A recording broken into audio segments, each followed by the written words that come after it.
उत्तराखंड की ऊंची पहाड़ियों के बीच घने देवदार के जंगलों से घिरी एक शांत घाटी में एक ऐसा स्थान मौजूद है जिसके बारे में कहा जाता है कि वहां पहुंचने वाला इंसान खाली हाथ कभी वापस नहीं लौटता।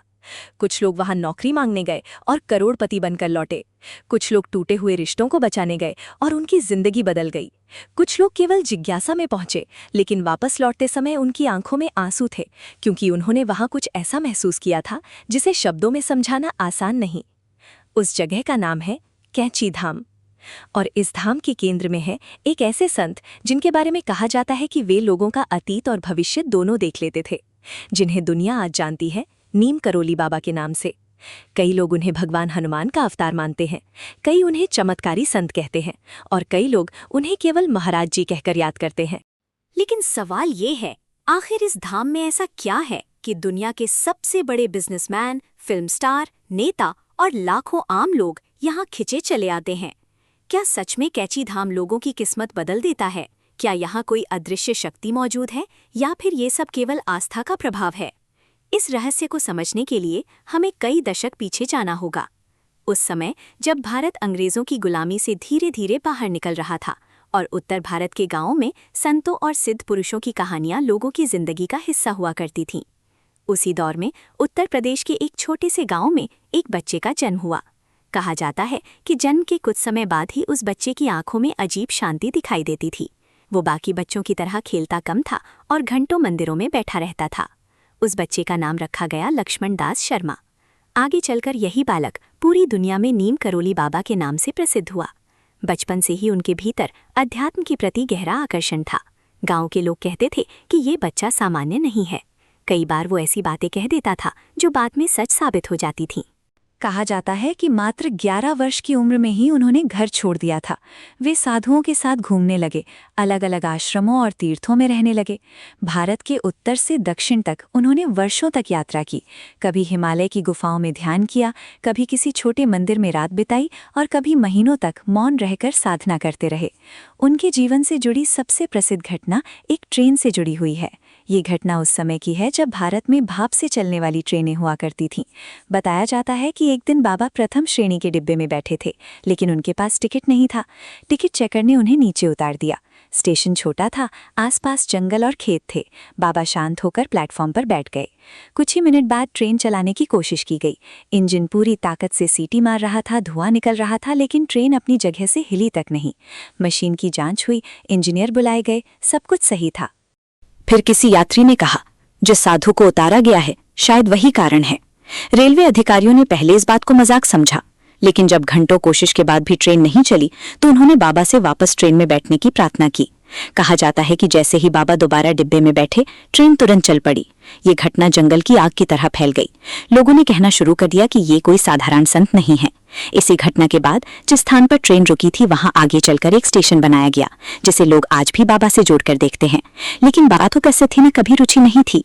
वे जहां भी जाते साधारण कंबल ओढ़े रहते, नंगे पैर घूमते और लोगों से केवल एक बात कहते, सबसे प्रेम करो, सबकी सेवा करो और भगवान को याद रखो। धीरे धीरे उनके भक्त बढ़ने लगे। कोई बीमारी से परेशान था, कोई आर्थिक संकट से, कोई मानसिक तनाव से टूट चुका था। लोग बाबा के पास आते और कहते हैं कि कई बार बिना कुछ बताए ही बाबा उनकी समस्या समझ जाते थे। एक व्यक्ति ने बताया कि वो नौकरी खो चुका था, वो आत्महत्या तक के विचारों में डूब गया था। किसी मित्र ने उसे बाबा के पास भेजा। जब वो पहली बार बाबा के सामने पहुंचा तो बाबा ने उसे देखते ही कहा, डर क्यों रहा है, तेरे लिए नई राह तैयार है। उस व्यक्ति ने दावा किया कि कुछ ही दिनों बाद उसे ऐसी नौकरी मिली जिसने उसकी पूरी जिंदगी बदल दी। ऐसी हजारों कहानियां आज भी कैंची धाम आने वाले लोगों के बीच सुनाई देती हैं। लेकिन सबसे बड़ा रहस्य अभी बाकी था। आखिर बाबा ने कैंची धाम को ही क्यों चुना? कहा जाता है कि 1960 के दशक में बाबा उत्तराखंड की पहाड़ियों में घूम रहे थे। जब वे इस घाटी तक पहुंचे तो अचानक रुक गए। 2 पहाड़ियां कैंची की तरह एक दूसरे को काटती हुई दिखाई देती थीं। इसी कारण इस स्थान का नाम पड़ा कैंची। बाबा ने कुछ देर आंखें बंद रखीं, फिर मुस्कुरा कर कहा, यह जगह बहुत शक्तिशाली है। उनके साथ मौजूद भक्त उस समय इस बात का अर्थ नहीं समझ पाए, लेकिन बाबा ने वहीं आश्रम बनाने का निर्णय लिया। 1964 में कैंची धाम की स्थापना हुई। शुरुआत में ये एक छोटा सा आश्रम था, कुछ कमरे, एक मंदिर और चारों तरफ जंगलों की शांति। लेकिन धीरे धीरे यहाँ आने वालों की संख्या बढ़ने लगी। कई लोग कहते थे कि जैसे ही वे धाम में प्रवेश करते हैं उन्हें भीतर अजीब शांति महसूस होती है। कुछ लोगों ने दावा किया कि उनकी वर्षों पुरानी चिंता अचानक समाप्त हो गई। कुछ लोग इसे आध्यात्मिक ऊर्जा कहते हैं, कुछ इसे मन का प्रभाव मानते हैं। लेकिन जो लोग वहां जाते हैं वे अक्सर एक ही बात कहते हैं, वहां कुछ अलग जरूर है। समय बीतता गया। फिर एक दिन एक विदेशी युवक भारत पहुंचा। वो मानसिक तनाव से जूझ रहा था, जीवन का अर्थ खोज रहा था। किसी ने उसे नीम करोली बाबा के बारे में बताया। जब वो बाबा से मिला तो कहा जाता है कि बाबा ने बिना पूछे ही उसके जीवन की निजी बातें बता दी। वो युवक हैरान रह गया।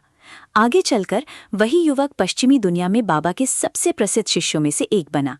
उसका नाम था रामदास। उन्होंने अपनी किताबों और व्याख्यानों के माध्यम से बाबा की कहानियां पूरी दुनिया तक पहुंचाईं और यहीं से कैंची धाम का नाम भारत से निकलकर अमेरिका और यूरोप तक फैलने लगा। लेकिन कहानी यहीं खत्म नहीं होती।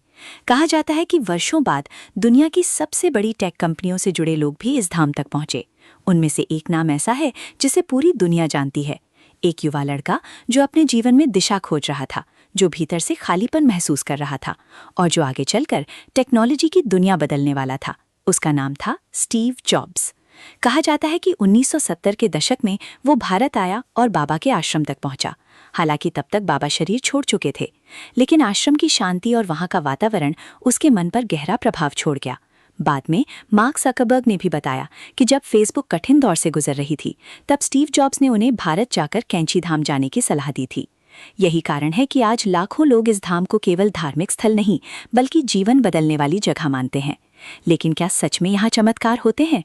क्या बाबा आज भी अपने भक्तों की मदद करते हैं? और आखिर क्यों लोग कहते हैं कि कैंची धाम बुलावे से ही जाया जाता है?